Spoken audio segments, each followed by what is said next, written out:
이번 시간에는 개별 페이지의 크기와 위치를 변경할 수 있는 페이지 툴과 오브젝트와 오브젝트 사이의 공간을 측정하고 조절할 수 있는 갭 툴의 활용 방법에 대하여 알아보겠습니다.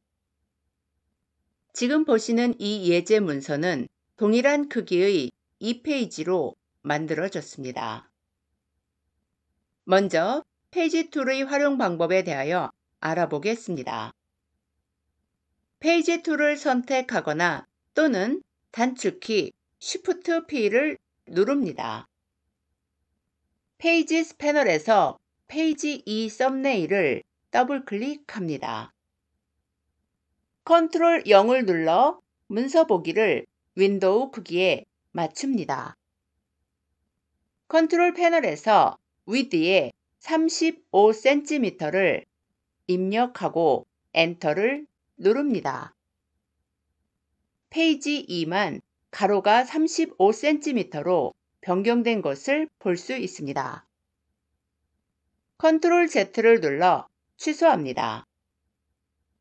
파일, 다큐멘트 셋업 메뉴를 선택하거나 또는 단축키 컨트롤 Alt P를 누릅니다. 다큐멘트 셋업 대화 상자에서 문서 크기를 입력하면 모든 페이지를 동일한 크기로 변경할 수 있습니다. 다큐멘트 셋업 대화 상자에서 프리뷰를 체크한 후 위드에 35cm를 입력하고 OK를 클릭합니다. 페이지 1과 2에 동일한 가로값이 적용된 것을 볼 수 있습니다. 컨트롤 Z를 눌러 취소합니다. 단축키 컨트롤 Alt 0을 눌러 펼친 페이지 보기를 윈도우 크기에 맞춥니다. 방금 보신 것처럼 다큐멘트 셋업 대화 상자를 사용하면 동일한 크기로 페이지를 변경할 수 있고 페이지 툴을 사용하면 선택한 페이지만 변경하여 한 문서 안에서 서로 다른 크기의 페이지를 만들 수 있습니다. 이번에는 컨트롤 패널을 사용하여 페이지의 크기를 변경하는 방법에 대하여 알아보겠습니다. 문서에서 페이지 2를 클릭한 후 컨트롤 패널에서 커스텀 드랍다운 버튼을 클릭해 A4를 선택하고 랜드스케이프 아이콘을 클릭합니다. 페이지 2만 가로 방향의 A4 크기로 변경된 것을 볼 수 있습니다. 컨트롤 Z를 2번 눌러 취소합니다. 이번에는 특정 페이지의 위치만 변경하는 방법에 대하여 알아보겠습니다. 페이지 2 문서를 아래로 드래그합니다. 문서에 있는 레이아웃 요소는 이동하지 않고 페이지만 아래로 이동하는 것을 볼 수 있습니다. 컨트롤 Z를 눌러 취소합니다. 이번에는 페이지에 적용된 마스터 페이지를 표시하는 방법에 대하여 알아보겠습니다. 컨트롤 패널에서 Show Master Page Overlay를 체크합니다. 페이지 왼쪽 하단에 선택한 페이지에 적용된 마스터 페이지 이름이 표시됩니다. 컨트롤 패널에서 Show Master Page Overlay의 체크를 해제하면 마스터 페이지 이름이 사라집니다. 이번에는 페이지에 있는 오브젝트와 문서를 함께 이동하기 위해 컨트롤 패널에서 Object Move with Page를 체크합니다.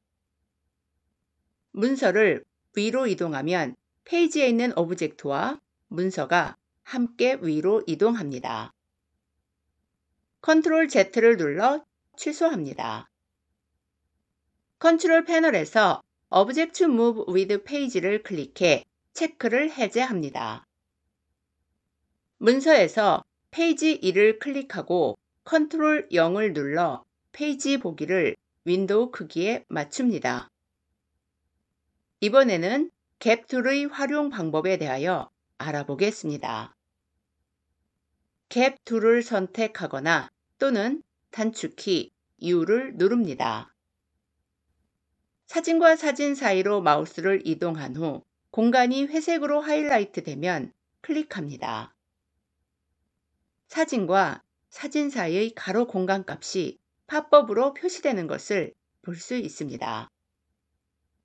페이지 1에서 사진과 텍스트 프레임 사이로 마우스를 이동한 후 공간이 회색으로 하이라이트 되면 클릭합니다. 사진과 텍스트 프레임 사이의 세로 공간 값이 팝업으로 표시됩니다. 이 상태에서 마우스를 상하로 드래그하여 이미지 프레임과 텍스트 프레임의 크기를 조절합니다. 방금 보신 것처럼 갭 툴을 선택하고 이미지와 텍스트의 사이를 클릭한 후 마우스를 각각 상하 또는 좌우로 이동하면 공간을 그대로 유지한 상태로 이미지와 텍스트 프레임의 크기를 상대적으로 축소 또는 확대할 수 있습니다. 컨트롤 Z를 눌러 취소합니다. 페이지 툴과 갭 툴의 활용 방법에 대한 오늘 강의는 여기서 마치겠습니다. 그레이스 교수의 인디자인 강좌를 시청해 주셔서 감사합니다. 모든 강좌를 빠짐없이 수강하기 위해 순서대로 다음 비디오를 시청해 주세요.